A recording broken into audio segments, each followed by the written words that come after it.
So this woman pulls up to a Starbucks drive-thru and she starts trauma dumping on the barista. Today is National Day of Remembrance for homicide victims, and my husband was brutally killed. And then she starts crying, making the whole thing uncomfortable to watch.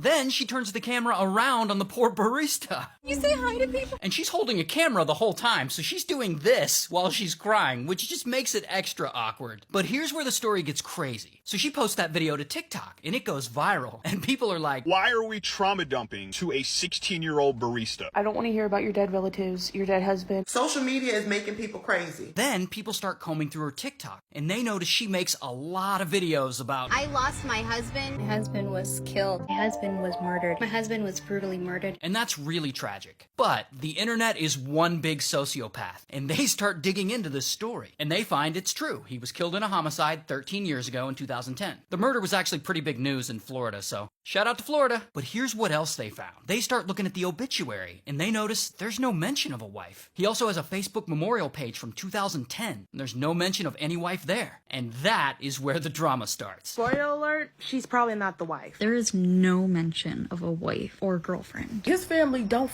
know you. One TikToker, Bush Muncher, great name by the way, even made a 10-minute breakdown of all this. She may or may not be lying about this person being her husband in the first place. Okay, but why would Trauma Dump Lady lie about being married to this guy? Well, they argue that she allegedly has a book coming out soon, a book about him. This is where she started to realize, maybe I can monetize his death. Okay, let me stop you right there, because these accusations are getting pretty wild. So I did a deep dive into this whole thing to see if this conspiracy holds any weight, and here's what I found. So Bush Muncher and the others were actually right. There's no mention of any wife on the Facebook memorial page. They were also right about the obituary. There's no mention of a wife or fiance or girlfriend. It even mentions aunts, uncles, cousins, friends. Still, no wife. But then I saw this. On that obituary, way down at the bottom, I found a note posted in 2010 by Trauma Dump Lady, and it references their alleged engagement. I also found this video she made where she clarifies that she and him were engaged, and not all marriages are on paper. Then I found this old photo online of him and her together. And that is where I stopped digging, because that's enough evidence for me. Like, I don't want to dig into this person's past anymore. Like, it feels weird. So yes, the two of them likely had some kind of romantic relationship in the past, marriage or otherwise. And she's dealing with losing him the way she's dealing with it. And yeah, we all agree that the trauma dumping at Starbucks is a little much. But maybe the TikTok mob needs to chill with the conspiracies.